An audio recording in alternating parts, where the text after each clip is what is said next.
ఒకప్పుడు ప్రాస్టేట్ వాప్ అంటే సర్జరీ తప్ప ఇంకో ఆప్షన్ లేదనే ఒక సిచ్యువేషన్ లో ఇంతకుముందు మనం చూసేది. కానీ ఇప్పుడు చాలా కొత్త minimally invasive non surgical options prostate వాపుకి అందుబాటులో ఉన్నాయి. సో దాంట్లో ఒకటి కామన్ గా ఇనేది ప్రాస్టేటిక్ ఆర్టరీ ఎంబలైజేషన్. ఇంకో option steam therapy or Rezum. So ఈ రెండిటికి అసలు డిఫరెన్స్ ఏంటి, అడ్వాంటేజెస్ ఏంటి, డిసడ్వాంటేజెస్ ఏంటి, అండ్ ఏ పేషెంట్స్ కి పిఏఈ బెటర్, ఏ పేషెంట్స్ కి రెజమ్ బెటర్ అనేది మనము ఈరోజు డిస్కస్ చేస్తాము.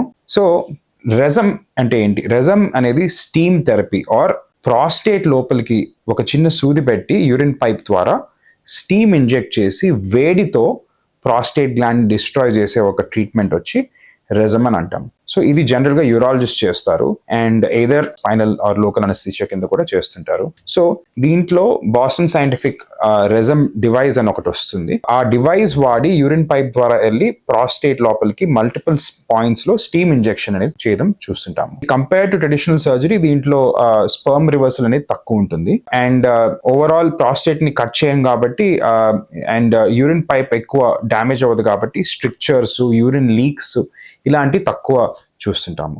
బట్ రెజమ్లో కొన్ని డిసడ్వాంటేజెస్ కూడా ఉన్నాయి. రెజమ్లో steam based or heat based prostate destruction కాబట్టి దానివల్ల కొంతమందికి ప్రాస్టేట్ ఎక్కువ డిస్ట్రాయ్ అయ్యి నెక్రోసిస్ అనే ఒక కండిషన్ వచ్చి మళ్ళీ సర్జరీ చేయాల్సిన అవసరం అనేది కూడా చూస్తుంటాము. ఇది ఆల్మోస్ట్ 5 to 6% అనే ఒక స్టడీలో ఈ మధ్యనే ఇంగ్లాండ్ నుంచి బయటపడింది. అండ్ రెజమ్ హీట్ బేస్డ్ ట్రీట్మెంట్ కాబట్టి ప్రాస్టేట్ టిష్యూ చనిపోయినప్పుడు బాగా ఇరిటేషన్ ఎక్కువ వస్తుంది కాబట్టి ఆల్మోస్ట్ ఒక 2 weeks కొంతమందికి or more than a week 10 days urine pipe పెట్టుకోవాల్సిన అవసరం అనేది ఉంటుంది. అండ్ ప్రాస్టేట్ ఎంత పెద్దది ఉంటే మరి అన్ని రోజులు ఎక్కువ రోజులు కూడా యూరిన్ పైప్ పెట్టాల్సిన అవసరం ఉండొచ్చు. అండ్ చాలా మందికి ఆల్మోస్ట్ ఒక 20-25% ఆఫ్ ద పేషెంట్స్ కి రెజమ్ చేసిన తర్వాత సివియర్ యూరినరీ ఇరిటేటివ్ సిమ్టమ్స్ అనేది చూస్తుంటాం. అంటే పోస్ట్ ప్రొసీజర్ ఒక 1 month దాకా, కొంతమందికి 10 days, కొంతమందికి 15 days బాగా సివియర్ గా మన యూరిన్ పైప్ ఇరిటేట్ అయ్యి డిస్కంఫర్ట్, బర్నింగ్ యూరినేషన్ అండ్ ఇవన్నీ ఇబ్బందులు ఎదుర్కొనే అవకాశం కూడా ఉంటుంది. అండ్ కొంతమందికి రేర్ గా పక్కన ఏమన్నా ఆర్గన్స్, బ్లాడర్, నెక్ కానీ ఆర్ పక్కన ఏమన్నా ఆర్గన్, కొంతమందికి బవల్, కొంతమందికి యూరిన్ పైప్ కూడా డ్యామేజ్ అయ్యే అవకాశం చాలా రేర్ కానీ ఉండొచ్చు. So compare to this prostatic artery embolisation ఇది ఇంకో మినిమలీ ఇన్వేజివ్ ఆప్షన్. ఇది ఇంటర్వెన్షనల్ రేడియాలజిస్ట్ చేస్తారు. సో ఈ ట్రీట్మెంట్ ఏంటంటే రక్తనాళాల ద్వారా పోయి ప్రాస్టేట్కి వెళ్ళే రక్త సరఫరా బ్లాక్ చేసి దాన్ని సైజ్ తగ్గించడం అనేది ఎంబలైజేషన్ అని అంటాము. పిఏఈ అనేది ఆల్మోస్ట్ 15 years నుంచి ఈ రోజు ఎస్టాబ్లిష్ అయిన ట్రీట్మెంట్ ఇంటర్నేషనల్ గా and its part of many guidelines. Rezum వచ్చి ఒక 7-8 years నుంచి మనకు అందుబాటులో వచ్చింది. సో ప్రాస్టేటిక్ ఆర్టరీ ఎంబలైజేషన్ లో మెయిన్ అడ్వాంటేజ్ ఏంటంటే హీట్ బేస్డ్ డిస్ట్రక్షన్ ఉండదు కాబట్టి పోస్ట్ ప్రొసీజర్ పైప్ అనేది ఆల్మోస్ట్ చాలా మందికి ప్రొసీజర్ అప్పుడు కూడా పైప్ పెట్టినా within half a day ఆ పైప్ తీసేసి ఇంటికి వెళ్ళొచ్చు.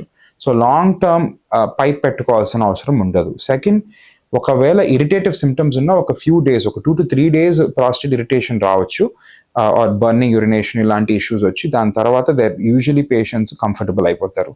నెంబర్ 3, యూరిన్ పైప్ డిస్ట్రాయ్ అవ్వడం కానీ వేరే ఆర్గన్స్ డిస్ట్రాయ్ అయ్యే ఛాన్సెస్ ప్రాస్టేటిక్ ఆర్టరీ ఎంబలైజేషన్ లో చాలా తక్కువ ఇన్ వెల్ ఎక్స్పీరియన్స్డ్ హ్యాండ్స్.